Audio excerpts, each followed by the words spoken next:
what do we need to do? I thought you'd never ask. What do we need to do? So let's get out your paper and pencil. What do we need to do to run through this finish line to make it happen for you for October, November, and December? Number one, prospect.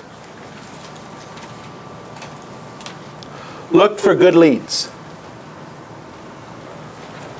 Do what you say you're going to do. If you said you're going to do 3 hours, do 3 hours. If you said you're going to do 2 hours, do 2 hours. But do what you said you're going to do. Number two, follow up. It's not enough just to create good leads. Prospecting is lead generating. Following up is appointment setting. Get it? Prospecting, lead generating, following up, appointment setting. Third thing, you need to present. You need to go on qualified listings and buyer appointments, and you need to be good at your no, erase that. You need to be great on your presentation. You can't afford to lose one. Not one. So if you can't afford to lose one, you better be great at that presentation. I wrote down here, number 4, you need to negotiate contracts. You need to focus in and make sure you're negotiating your contracts, and you're a deal maker, not a deal breaker. You don't own the property. You're there to facilitate the transaction, to do your job, to be the facilitator. And then the 5th thing I wrote down is we need to then, after we do that all day, we need to then do it again the next day. This is a very simple program. Into those activities, you need to mix in practice. In the middle of those activities, you've got to be practicing. It's part of your 10,000 hours if you want to be a legend agent in the next 10 or 15 years. You need to learn what to say and how to say it. Finally, on those objection handlers, you need to do that. You need to learn the business in those activities. You need to learn the contracts, what to say and how to say it. And when I ask you a question about something in a contract, or better yet, Marilyn asks you a question in a contract, you need to be able to say, yes, it's in the contract, or no, it's not in the contract. Now, I don't expect you to quote the paragraph and whether it's an A, B, or C sentence. I don't expect that. But this is your business. This is your life. You need to be able to communicate that and say, yes, that's in the contract, and here it is. Let's see, it's on the 2nd page, about midway down. Okay, there it is. Underline it. Be able to communicate it at the highest level. You're the pro. Be it. I wrote down here, you need to learn the objection handlers. What to say and how to say it. You need to learn the objection handlers, what to say and how to say it. You need to learn your markets. You need to learn your markets. You need to, I wrote down in parentheses, preview property. Shh, don't tell anybody. The average agent sees 3 to 5 homes a week when they're showing property. Right? Average agent doesn't preview before they show, right? Say yes. So what they do is they go to see property when they're showing it to the client. That's what an average agent does. Now, how many times do you think an average agent shows property a month? Once a month? Twice a month? 3 times a month? 4 times a month? Once a month? Average agent, I'm telling you, if once a month. But I'm going to give the benefit of the doubt for this conversation, and I'm going to say they actually show property once a week. Don't laugh. If an average agent saw 2 or 3 properties a week when they show, and they do it once a week, in 6 months, 26 weeks, they'll see about 130 properties. Write that down. If they did that, and we've already established they probably won't do that. Maybe they'll only do half of that. We want you to see 5 houses a day, 5 days a week, which is 25 houses a week, whether you're showing them to a buyer or not. In 26 weeks, you'll have seen 650 houses. 650 houses. Now let me ask you guys a question. When you meet a client, a potential buyer, or even a seller, and they want to start talking real estate, and you've seen maybe 130 houses in 6 months versus 650 houses in 6 months, which agent is going to look, act, and feel more confident, more professional to the client? The one at 130 or the one at 650? 650! It's a no-brainer. It's an absolute no-brainer. Let me ask you guys a question. Who would you rather work with? The agent who maybe sells a house once in a while and sees maybe 100 houses in 6 months? Or if you were looking for a house in a community and you wanted a decent investment, would you rather talk to an agent that saw 600 or 700 houses in the same period of time? Which one would you rather deal with? I know which one I want to deal with. When I go looking for property to buy, I don't usually represent myself. I'm a horrible agent for myself. Okay? Much better the other way around. So what do I do when I'm in a community and I'm looking? I look for the agent that knows that community. And I'll go through 6, 8, 10, 12, 15 agents, and then you know one. You know it. Why? Because they know the inventory. They know what's sold, what's for sale, what's going on in the community. If it's a condo complex, what's happening in the condo complex, and they know it without having to look it up on the computer. That's a professional. That's an agent that knows what they're doing. What are you?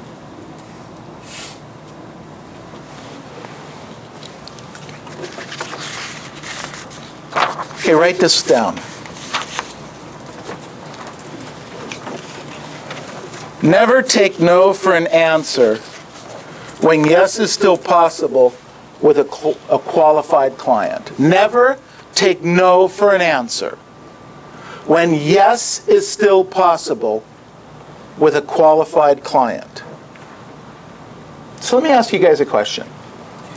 How many no's, N-O's, does it take for you to back off when you're talking to a client?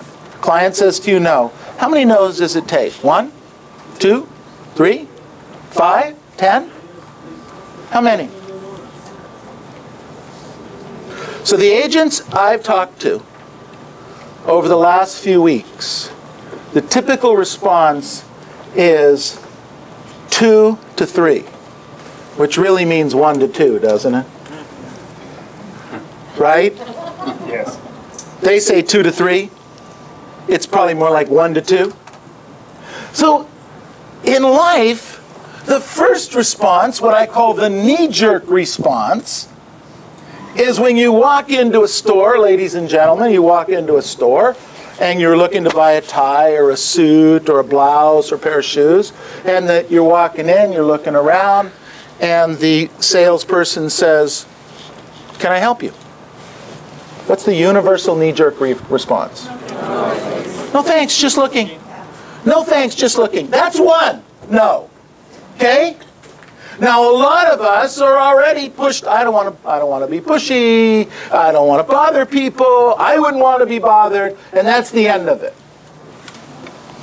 Some agents, some salespeople, actually then walk away and kind of come back in a different way, and they ask a similar question a little differently. And sometimes they get a positive answer, but most of the time they get another what? No. No. They might get a no in body language. They might get a no in somebody looking at them like this.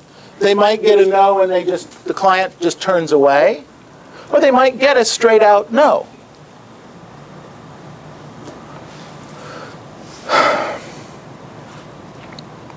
Why do we do this? Why do we give up so quickly? I wrote down 2 thoughts.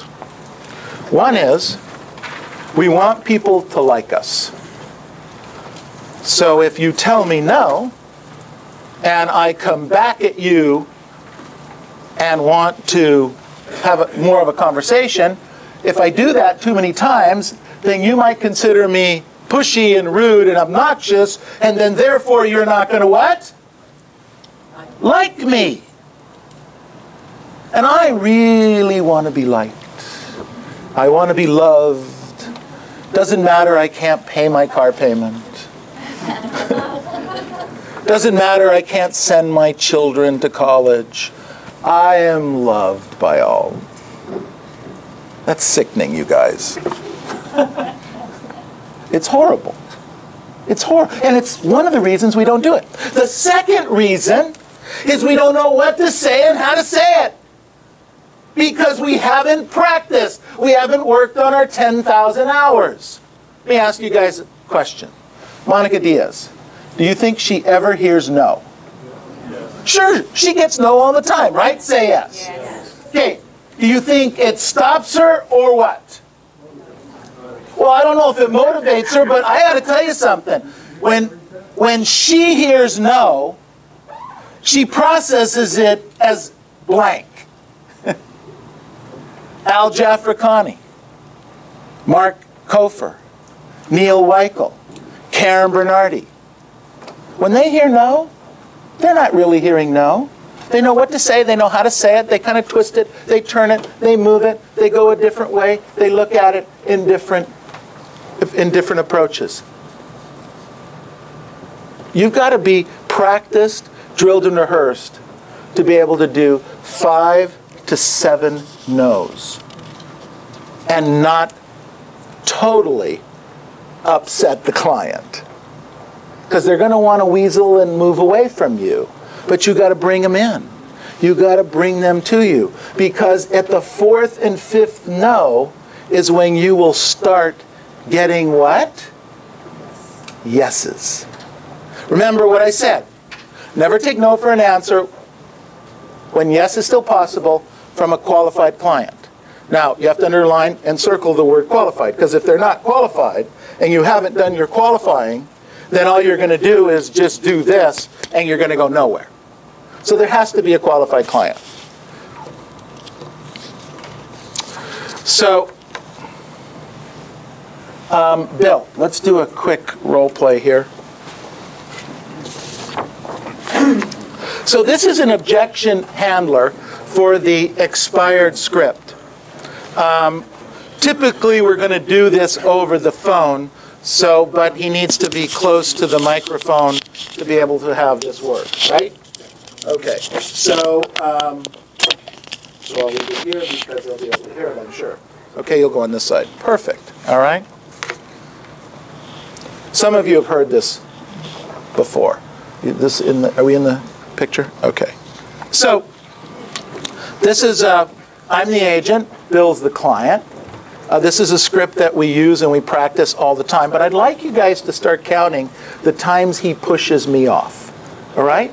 Count the times he pushes me off. And am I sounding obnoxious and conversational? Or how is this going to work? All right? So this is an expired script. And I've called up and I said, ring, ring. Hello. Hi, this is Neil Schwartz, Century 21 Masters, and noticed your home came up as an expired listing, and I was curious, when do you plan on interviewing the right agent for the job of selling your home? Well, we've decided not to sell. You've decided not to sell? Interesting. You know, let me ask you this question. When you first put your home on the market, where were you guys moving to? Florida. Florida? Wow, that's great. And was that a business move, or were you retiring? Push me off. Retiring. Great. So how did you happen to choose Florida? This is not working. Okay. Okay, you got to push me off. Okay. Try to get me off the phone. Start from the top. Okay, we're going to do this again. Okay. All right? So we've decided not to sell. I'm following the script. I know you're following the script. I gotta love this guy. I just do what you told me to do. Okay, push me off. So we decided not to sell. Okay. So thank you for calling. But we decided not to sell. No, I can appreciate that. But Yeah. Bill, let me ask you this: when you first put your home on the market, where were you guys moving to? We're gonna move to Florida, but why does that matter? Florida? Yeah. Wow. So Yeah. I'm curious, was it a business move or were you going to retire? Well, we're retiring, but really, we decided we're not going to sell it this time. But thank you for calling. Well, I appreciate that, but you know, Bill, of all the places, one last question here. Of all the places that you could have gone to, how did you choose Florida to retire in? Well, my daughter lives there, but we couldn't sell our house, so we decided not to go down. Well, wait a minute. You're saying your daughter lived down there? Yes. Wow. Does your daughter have any children? She has two. Two? Boys or girls? Two boys. Boys? Yeah. Wow. So you're going to move to Florida Yeah. to be with your daughter and your grandsons? Yeah. Wow, that must make you feel awesome. Yeah, well, it did, but our house didn't sell, so we're going to go now. Well, I can appreciate that, but let me ask you something. If I could get you moved to Florida, let's say in the next 30 days, and be with your daughter and your grandsons, I mean, would that be a problem? Well, it would be a problem, but how can you do that? I mean, we had the house on the market for 6 months. It couldn't sell. You know, I'm so excited you brought that up. You know what? Why don't I come by today at 5 or 5:15 to show you how I get homes sold? What's better for you, 5 or 5:15? I don't know. We're really tired of having a house on the market. You know what? I understand that. And just you saying that helps you to see why we need to meet today so I can help you get to Florida. Let me ask you, did you want to get to Florida before or after the winter? Well, I guess before when if we had a choice, but we couldn't get the house sold, so. You know, Bill, I only need 20 minutes to show you how I get homes sold. What's better for you guys, 6 or 6:15? I don't know. Okay, well look, you do want to be in Florida with your grandkids and your daughter, right? Yeah. And you said it wouldn't be a problem if we could get you moved in the next 30 or 40 days, right? No, it wouldn't be a problem. We could sell it. Great. All it's going to take me is 15 minutes to show you how I get homes sold. What's better for you, 6 or 6:15? I guess 6:15. All right, give him a big hand here. Woo-hoo! The way I count it, that's 7 times he pushed me off. That sound right? Yes. Okay, better. 8 is better.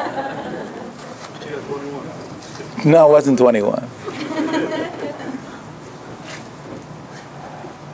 I'm okay at it. I don't consider myself great at it. I'm okay. There are a lot of agents, some of you, are a lot better than I am. But you have got to be able to do something like that on every single objection you get. Because when you're pushed off, here's the way that looks. How many times have you called an expired listing where the expired listing says to you, we've decided not to sell? And you say, okay, and they say, well, call me back in about 6 months. And you say, okay, great. And you make a note, because you figure they made a note to they're going to expect to hear from you 6 months from now. You actually believe that at some level. They get off the phone, they push you, oh boy, another one gone. And then what happens is, a week or 2 or 3 later, you see that house come up listed at a really good price. And you can't figure out how that happened.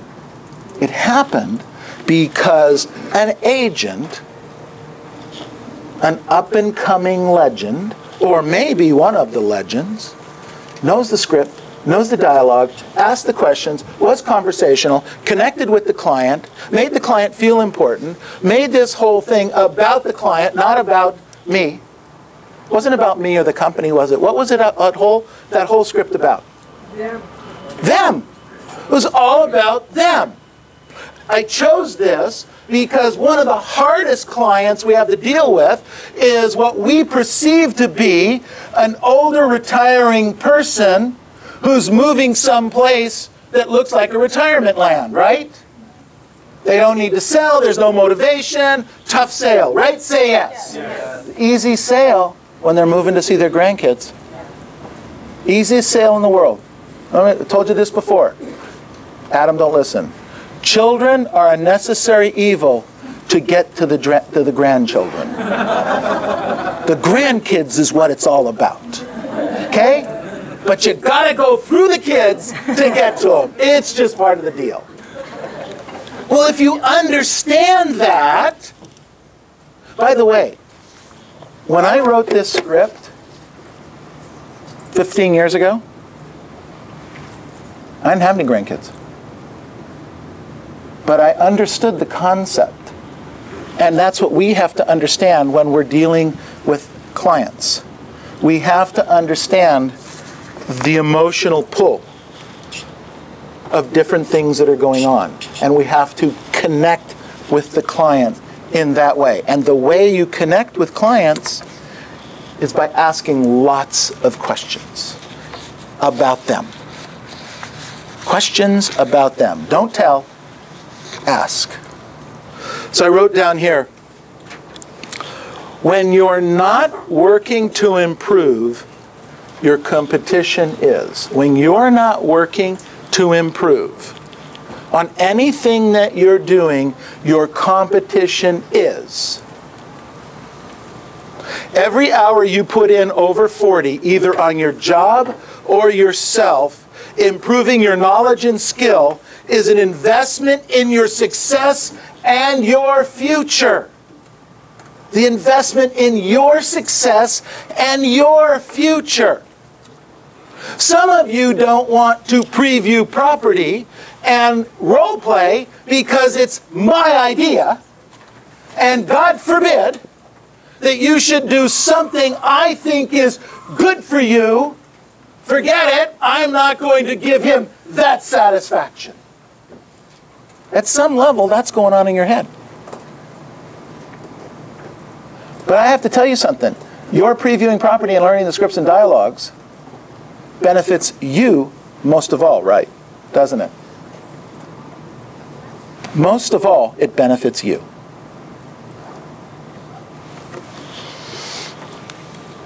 I wrote down here, to achieve more than the average person, you must work longer, harder, and be more deliberate than the average person.